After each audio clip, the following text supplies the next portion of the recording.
محترم ورونو یوه وظیفه یا یو دم محترم شیخ محمد تقی عثماني حفظه الله بیان کړی دی.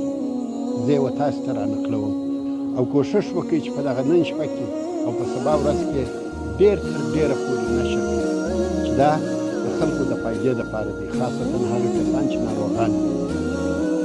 وایي 11 واره دغه درود ابراهیمي، یعنی هغه درود چې موږ تاسو یې په لمانځه کې وایو، اللهم صل او اللهم بارک.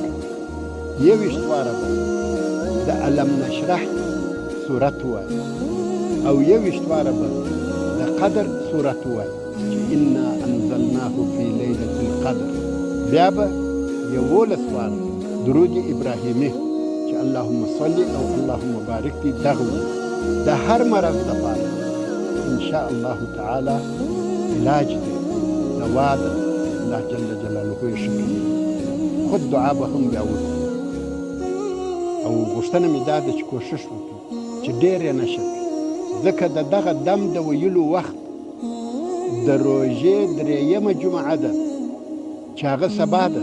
کوم څوک چې ناروغي لري، که درنه ناروغي وي که سپکه ناروغي وي، هغه دې کوشش وکړي د جمعې په ورځ چې هر وخت یې وایي، وخت یې نه دی معلوم، مقصد ورځ د جمعې، سهار یې وایي، غرمه یې وایي، ماپښین یې وایي، مازدیګر یې وایي.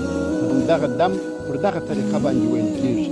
11 واره درود ابراهیمي، بیا 21 واره سورت علم نشرح، بیا 21 واره سورة القدر انا انزلناه فی لیلة القدر، بیا 11 واره درود ابراهیمي.